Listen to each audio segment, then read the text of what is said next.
कहानी अंधेरे में बसी चीखें। आज से 2 साल पहले एक छोटे से गांव में एक अजीब सी घटना घटी थी। गांव के पास एक पुरानी हवेली खड़ी थी जो सालों से वीरान पड़ी थी। गांव वालों के मुताबिक वह हवेली किसी समय शाही परिवार का घर हुआ करती थी, लेकिन एक दिन उस परिवार के सभी सदस्य अचानक गायब हो गए थे। इसके बाद से हवेली पर बुरी ताकतों का कब्जा हो गया था। लोग कहते थे कि हवेली में बसी आत्माएं रात को चीखती हैं और कोई भी वहां जाने की हिम्मत नहीं करता था।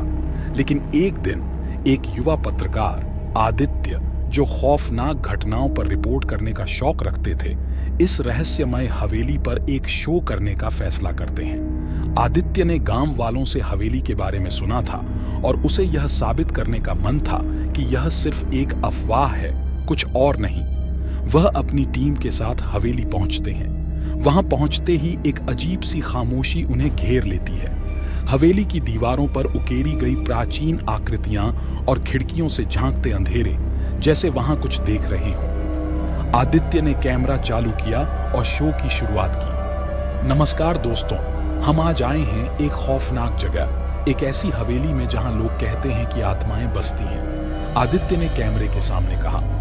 लेकिन जैसे ही उसने ये शब्द कहे, एक हल्की सी हवा का झोंका आया और हवेली के दरवाजे बंद हो गए। टीम डर में आ गई, लेकिन आदित्य ने हिम्मत दिखाई और कहा, कुछ नहीं, ये सब हवा का ही असर है, हम आगे बढ़ते हैं।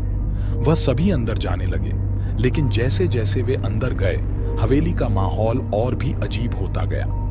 कमरों में एक गहरी शांति थी, लेकिन कभी कभी चीखने की आवाजें सुनाई देती थी।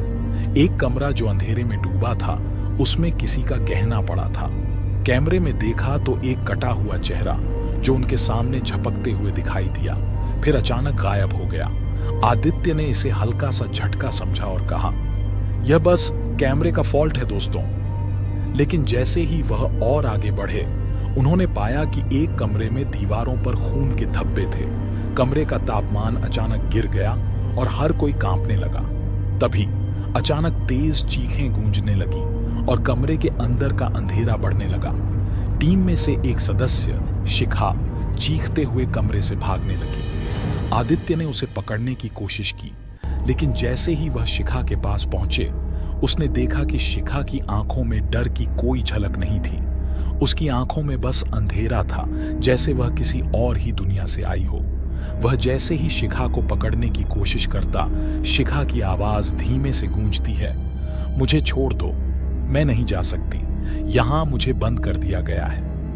आदित्य का दिल कांप उठा, क्योंकि शिखा की आवाज अब उसकी नहीं बल्कि किसी और की लग रही थी। टीम के बाकी सदस्य भी डर से बेकाबू हो गए थे। तभी कैमरे में एक और अजीब दृश्य कैद हुआ। हवेली की खिड़की से किसी का चेहरा दिखा और वह शख्स बिल्कुल वैसा दिखता था जैसे उस शाही परिवार के सदस्य थे जिनके बारे में गांव वालों ने बताया था। वह व्यक्ति धीरे धीरे मुस्कुराया और फिर गायब हो गया।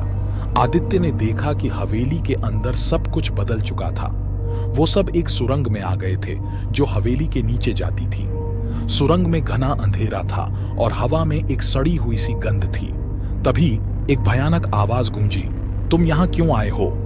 आदित्य की सांसें थम गईं और उसकी टीम की चीखें सुनाई देने लगी। अचानक कैमरा गिर पड़ा और सब कुछ कटा कटा सा हो गया। कुछ देर बाद जब गांव वालों ने खोजबीन की तो आदित्य और उसकी टीम का कुछ पता नहीं चला। उनका कैमरा मिला, लेकिन उसमें कुछ और ही रिकॉर्ड हो रहा था। रात को उस हवेली में आज भी गहरी खामोशी रहती है, लेकिन गांव वालों का कहना है कि कभी कभी हवेली के खिड़कियों से अजीब सी रोशनी और चीखें सुनाई देती हैं। आदित्य और उसकी टीम की आत्माएं अब भी वहीं बसी हुई हैं और हवेली की दीवारें उनके दर्द की गवाही देती हैं। यहां आने से पहले एक बार सोचना, क्योंकि जब अंधेरा घेर लेता है तो वापस लौटने का कोई रास्ता नहीं होता।